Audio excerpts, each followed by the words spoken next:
Well, my name is Gregory Black, and what I do in Lane County. I've been in Lane County since 1979, and my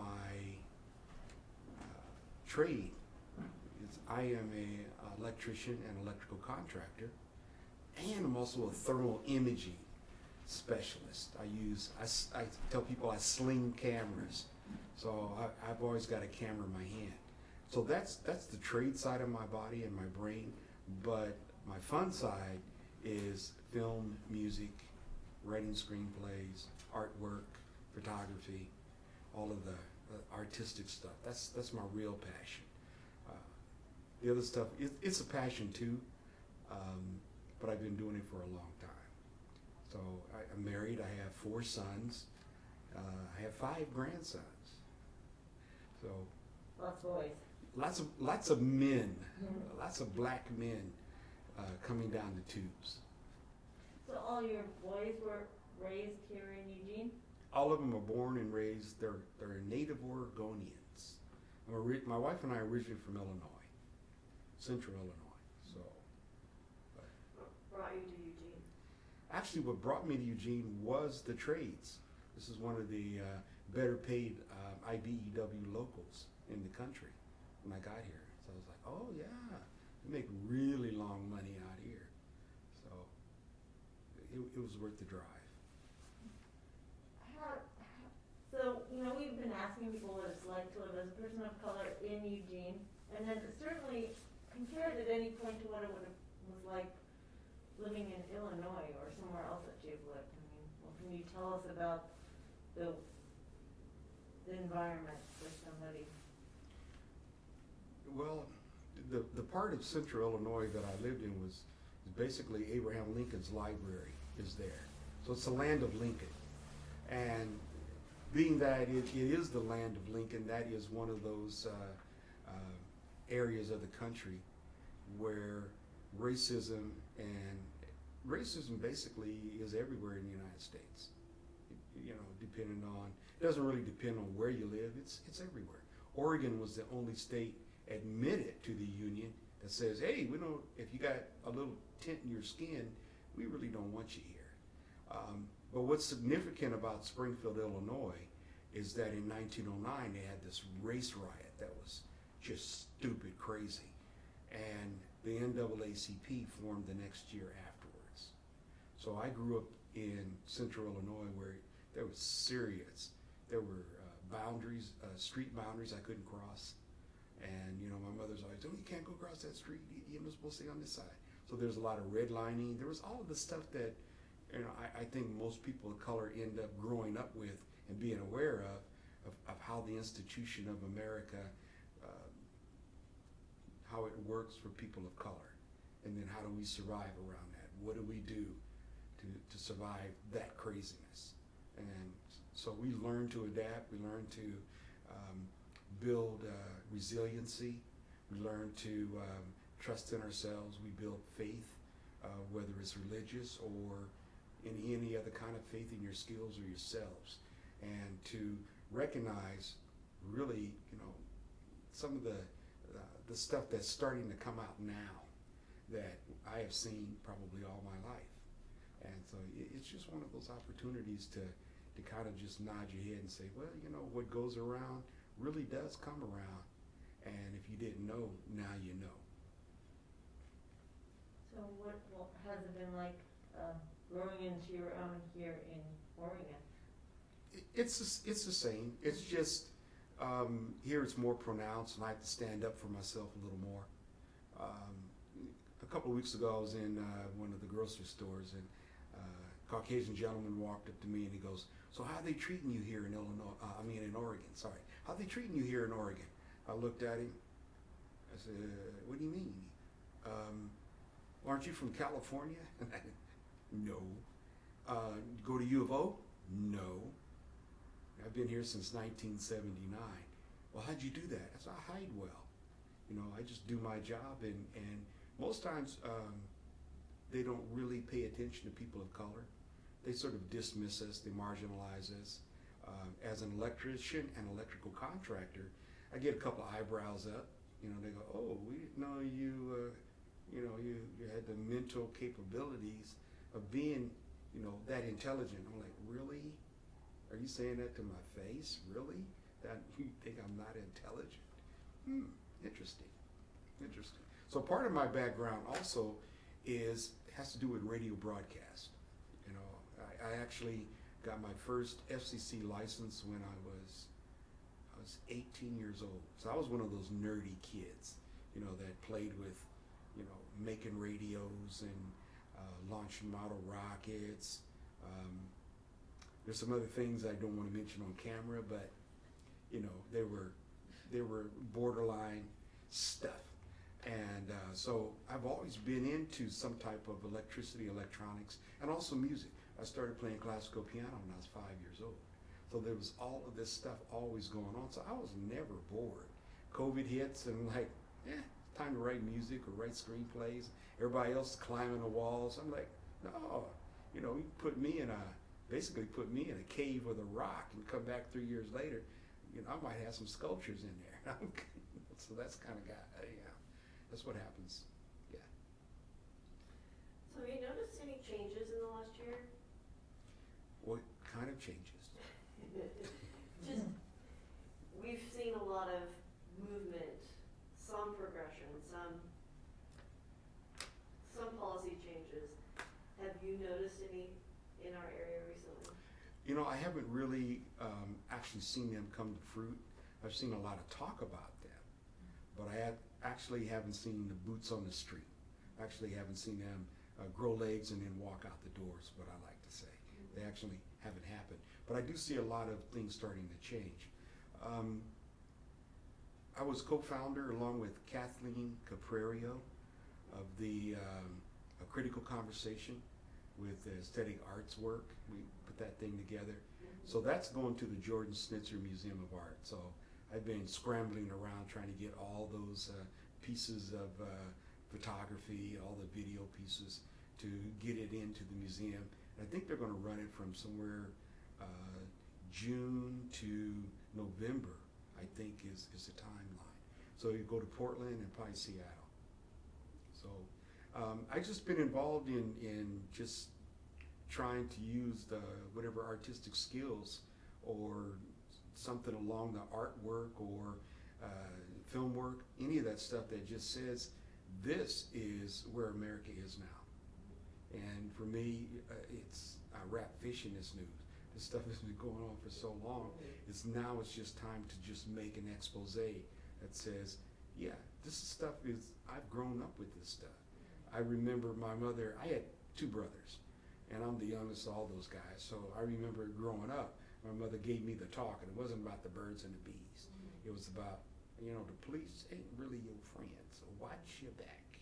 You know, be careful where you at, you know, and my rites to passage is I ask other especially black men, so how many times have you looked down a police barrel? That's our rite of passage, you know, that we're still alive. But how many times have you looked down a service revolver of a officer? You know, so it's been twice in my life. You know, and so, you know, we get to have what we call B-52 stories. Oh man, no, man, you know, unless you spend a night in jail. I'm like, no man, I'm not really going down that far. You know, but it's always been most of the black men that I know have had some interaction with law enforcement. And it's usually a mistaken identity. Both of mine were mistaken identity. You look like a guy we're looking for. I'm going, really? Really? Okay. So a mistaken identity, and after counting the concentrics in the barrel of that service weapon, like, I could be an accident here. You know, so that's to me, that's old hat. But I'm glad that it's finally starting to come out and that folks are really starting to see what's going on.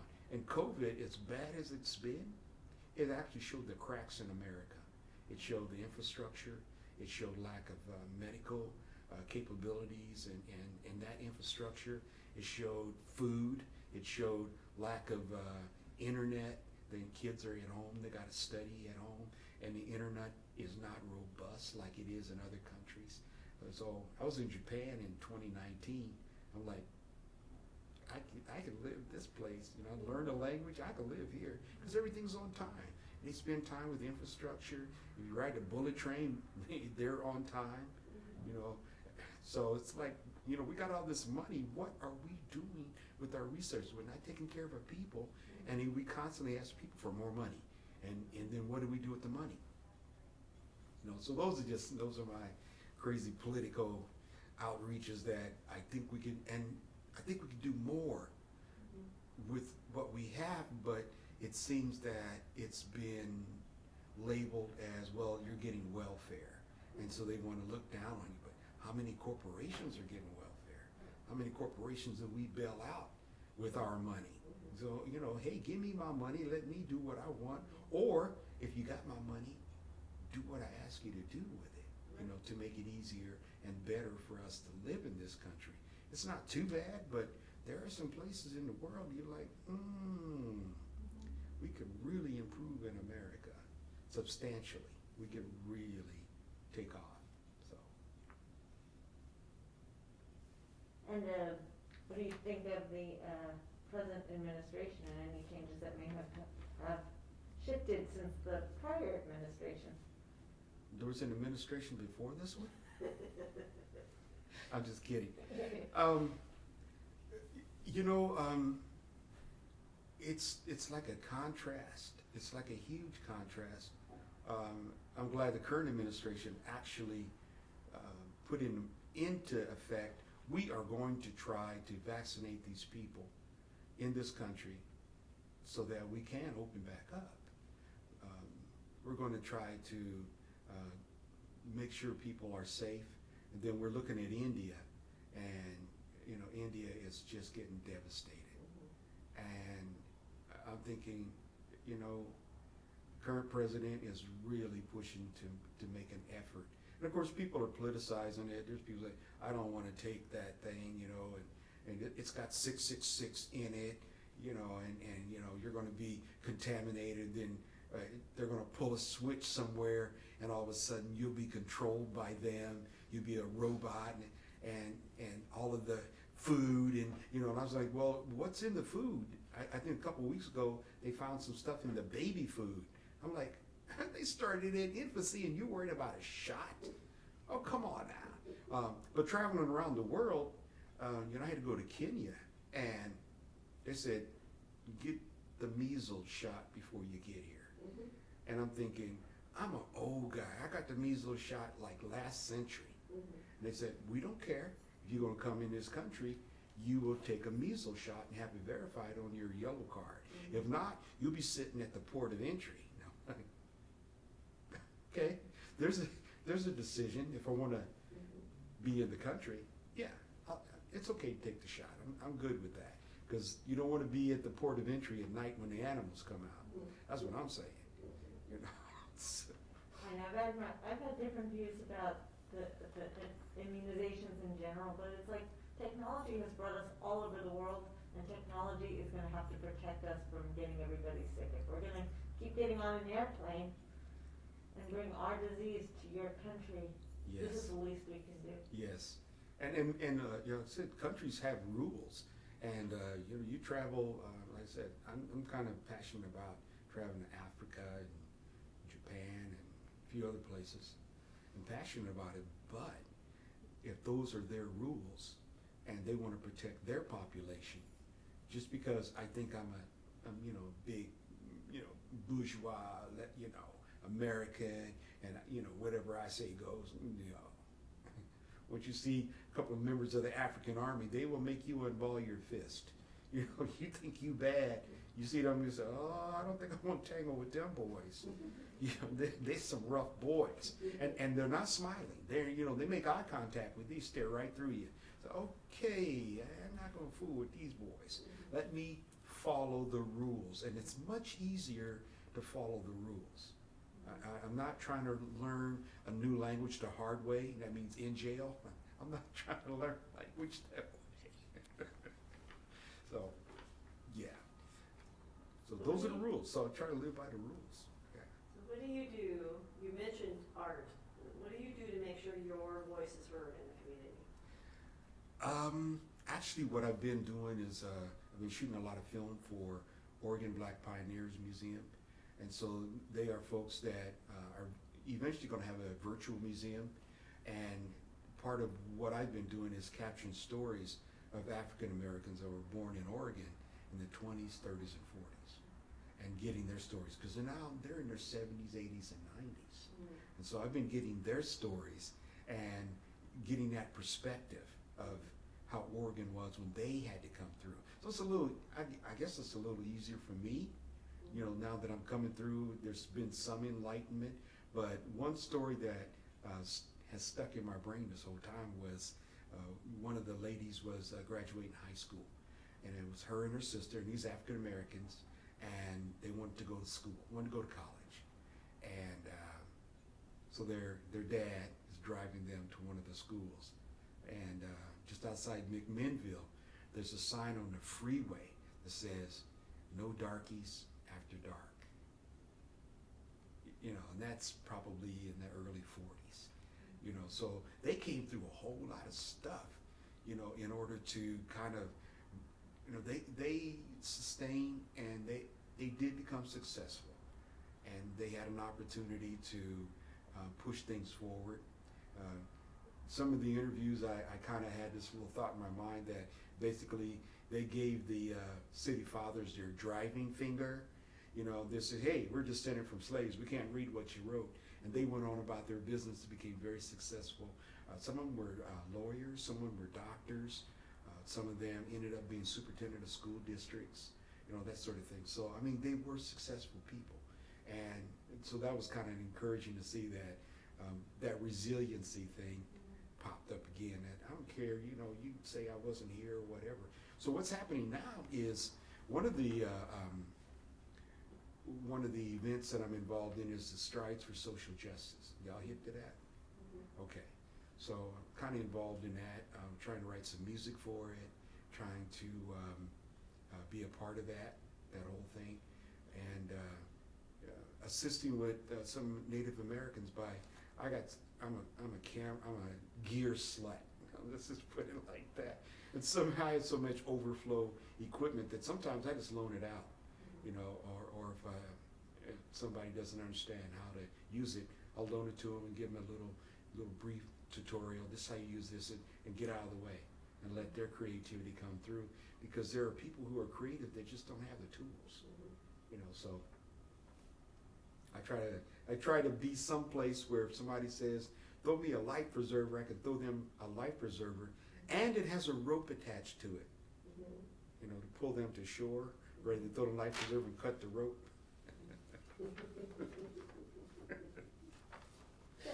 And on that note, how do you think our voices in general can be heard, or your voice, your community, or communities in general? I think if you find your groove, you find what your natural voice is, whether in art or music or wherever your natural voice is, I think you just pursue that. I don't think you have to reinvent yourself. Maybe you have to reinvent yourself to be exposed, get more exposure to what you do. But I think as long as you stay within your confines of what you think is artwork and what you think is music or whatever your groove is, if you stay in that groove and then share with other people, you should have volumes of work by then, right? You should have enough volumes that you can back in the truck and pass out hard hats. That's how much work you should have amassed by this time. So I think continuing to create is probably the best way that you can do what you do. And eventually you'll have enough that you can just share with people, or step out on them and say, "Hey, I'm going to create an art show," or "I'm going to enter my film in some film festival somewhere," or I'm going to write some music and put it someplace where people can hear it. Right, but I think in the last year we've definitely seen more television shows, music, things that have been celebrating the art of people of color. But prior to that, women have not been in films, blacks have not been in films, Native Americans have not been in films. Well, they were stereotyped. or they were stereotyped, but I mean, their voice isn't really being heard, so. Mhm. More the question is, how do we shift that so that other people are going to hear us, or you? I think we've already opened the door. Yeah. We just gotta run the herd through, Mhm.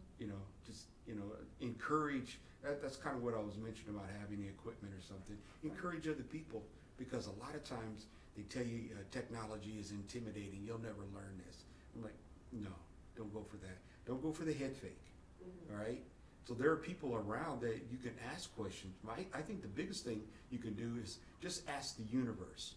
Say, hey, put that question out there. I need some help with something. Somebody will show up somewhere. Somebody will hear that. They'll show up. And I think by more people showing up, you got an opportunity to get, like I said, get more heard through the door, because every story is unique. Every story is different. Every story has something in it that will attract more people. And I really think you should just level the playing field. It used to be, film was so expensive to deal with. It was hard to get it, it was hard to buy it. It was expensive to shoot. It was expensive to develop. And there's only a few people in the film industry that had money. Doors are open now. Yeah, I was gonna pull out my cell phone. I'm like, Yeah. people are- So, I think the more stories that are out there, I think that's the way to do it, is to just expose more and more of the talent that's out there. And some of the young folks have this incredible amount of talent, and I think that's one of the ways that we can really, let folks know that there are women producers, women writers, of all races, colors, ages. I was talking to a Japanese friend of mine, and she had mentioned that there is Japanese like baseball, okay? And that at one point there had been a Japanese baseball team, and they had a baseball game against the Negro League. I said, man, I would love to have gotten a ticket to that game, and don't even need TV or anything, just be there to witness that and see how baseball brings folks together. I would love to have been there for that game. I said, man, and this is back in the 40s. So, yeah. So, there's so many things we don't know about in American culture that I think it's time. I think America would be amazed at what its real culture is underneath its facade of like, well, we don't do this, and we don't know those people, and those people need to live over there. Sometimes you need to go over there and say, hey, what y'all got? Can I try that? Can I taste that food? Because everybody's got dance. Everybody on the planet's got dance. They got music. They got food. Everybody's got that. So as American, I think, let me shut up and try what you got. Let me see how y'all do y'all thing. And not that I want to like learn it and pretend like I can take it over, but I just want to be exposed to it, because by being exposed to it, it opens my brain to more possibilities. And the more things you know, the more you know. Awesome. I'm there with you. And of course, I always say everything, do all do everything in life once and the good things twice. I always say that. Is there anything else you'd like to share? I think I probably ran my mouth too much right now. So, no, not really. I'm very passionate about art and music. Very passionate.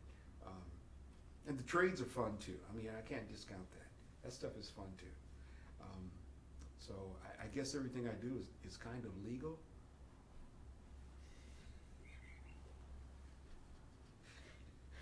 That's helpful. Yeah. I just wanted to get that on tape. Everything I do is legal. At the level of community civic engagement, I think Eugene is really trying to make that happen. There's more stuff coming down. I see more buildings getting ready to go up that say, hey, this is a place for civic gatherings. And I see more of that, and that's exciting. And you don't have to do it in the rain either. You know, you don't have to stand at Saturday market and say, I like Saturday market, it's raining today.